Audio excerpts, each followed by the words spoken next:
एक राजा का बेटी था और बहुत सुंदर थी देखने में। राजा का बेटी जब बढ़ गई तो राजा साहब बहुत जगह शादी लगाते थे, शादी नहीं लगता था। कहा जाता है कि पति पत्नी का जोड़ी जो होता है ना, वह तो कर्म के अनुसार ही होता है। सबसे सबका विवाह कहां होता है? होता है। लड़का है बिहार में, लड़की है हरियाणा, का शादी हो गया, अब दोनों सुखी संपन्न जी रहा है। अब किसी किसी लड़का लड़की का शादी गांव में हो जाता है, दोनों सुखी संपन्न जी रहा है, होता है ना। मैं फारबिसगंज में पढ़ रहा था, उस समय इंटर में पढ़ रहे थे, 2006 की बात है। तो वहां एक घर में दो बहन थी, दोनों का बच्चा बढ़ गया। एक के पास बेटा, एक के पास बेटी, दोनों जवान थे। अब दोनों में मोहब्बत हो गया, दोनों शादी करके आसखा संतान पैदा कर दिया है। दोनों का बच्चा भी ढेरवा जवान हो गया, खास भाई बहन, एक माँ का वो, एक माँ का ये। तो यह कलयुग में क्या नहीं हुआ है, बड़ी बड़ी घटना से घटित है धरती। जो घटना जीवन में आपने नहीं देखा था, वह कई प्रकार की घटना है जो इस कलिकाल में लोग देखते हैं और आभास करते हैं, हे राम तेरी दुनिया में क्या हो रहा है, हे भगवान तुम्हारे दुनिया में सब क्या हो रहा है। कहीं ने भाई भाई का हत्या करवा दिया, कहीं गोतनी गोतनी का हत्या करवा दिया, कहीं बाप बेटा का हत्या करवा दिया, कहीं पर गुरु शिष्य को मार दिया, शिष्य गुरु को मार दिया। गद्दी पाने के लिए, पद पाने के लिए नेता नेता को हत्या करवा दिया। ये सब क्या हो रहा है? ऐ भगवान तुम्हारी दुनिया में ये क्या हो रहा है? और तूने कैसा दुर्बुद्धि दिया है इस इंसान को कि बड़े जघन जघन पाप ये इंसान ही करता है। कोई बाघ भौल, हाथी भालू, नेरिया, गाय माल, बकरी खस्सी, मुर्गी पटा, किसी ने आज तक घिनौना काम नहीं किया, लेकिन इंसान करता है, मनुष्य करता है। तो सत्संग के बिना, सद्ज्ञान के बिना, आत्मज्ञान के बिना, मैंने कहा राजा की बेटी जब बढ़ गई तो उसका शादी किसी अच्छे राजकुमार से लगा, लेकिन बहुत दिन पर शादी लगा। शादी करके राजा की बेटी विदाई ली। और जानते हैं जब किसी गांव में किसी बेटी की शादी होती है, विदाई लेती है, तो समुच्चा समाज के लोग रो जाते हैं, रोता है ना। बेटी एक का नहीं होता है, बेटी समुच्चा समाज का होता है ना। आपके गांव में बनमनखी का लड़की आई है, आप क्या कहते हैं उसको? बनमनखी वाली कहते हैं ना। समुच्चे बनमनखी का सम्मान प्रतिष्ठा उस लड़की से जुड़ा हुआ है ना। अब बनमनखी वाली का विचार बढ़िया है, आचार बढ़िया है, व्यवहार बढ़िया है, मन अच्छा है, आचरण अच्छा है, ज्ञान अच्छा है, सेवा अच्छा है, तो आप बनमनखी वाली को कहिएगा, हे बनमनखी वाली तोरा गांव में और कोई लड़की छा, वो तोरे सन हेते तो हम अपनो बेटा का बियाह करबे किया। तो बनमनखी वाली का संस्कार से सब कोई खुश है, इसलिए आप कहते हैं।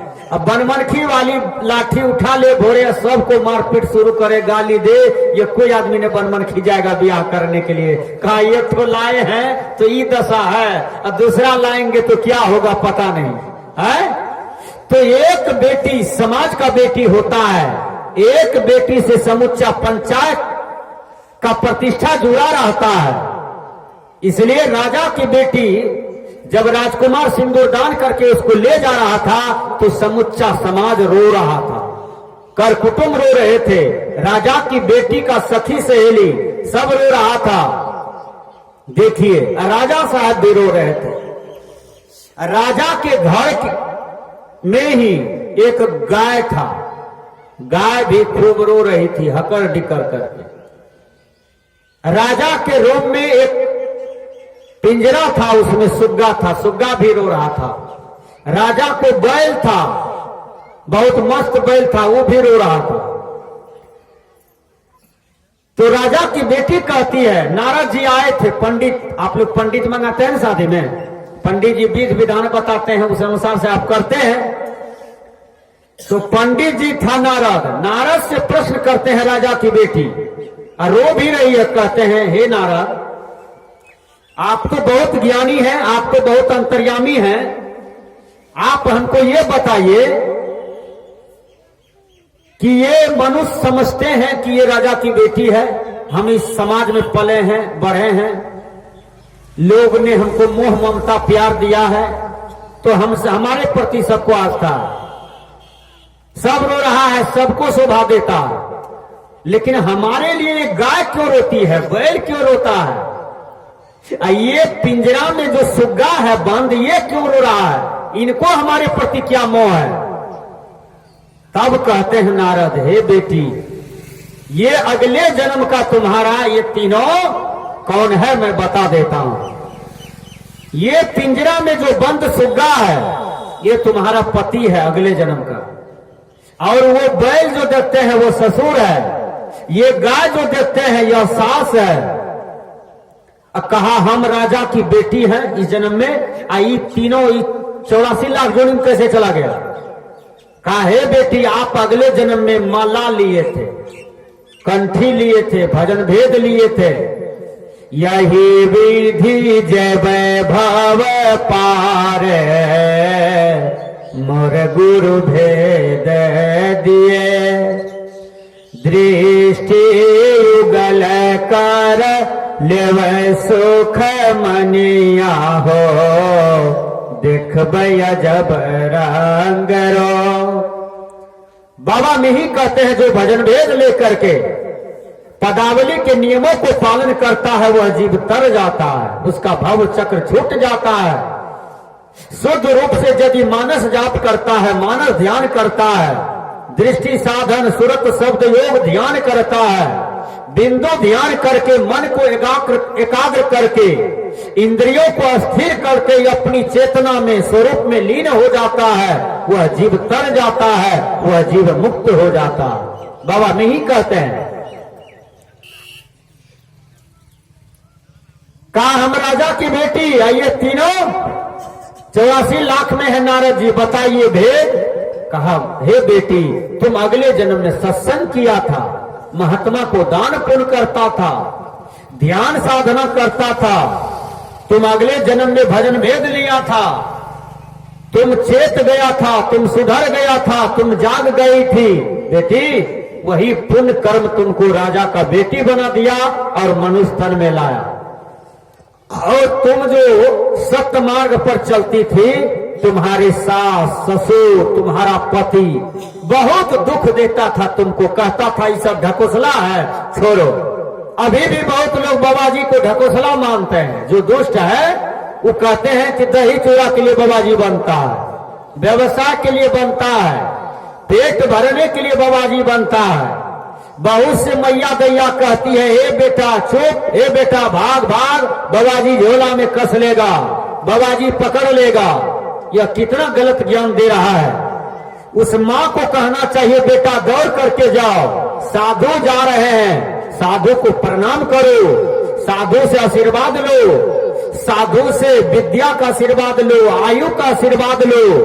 है जिस दिन आपका बेटा गढ़ा उपछने के लिए जाता है, मछली मारने के लिए जाता है, आपने विचार किया कि जो मछली पैखाना खाती है, नेटा खाती है, खखास खाती है, कप पीत खा जाता है, जो मछली मुर्दा खा लेता है और उस मछली में आप मसाला मिला मिला करके भात के साथ पेट भर के खा लेते हैं, लाजने लगता है।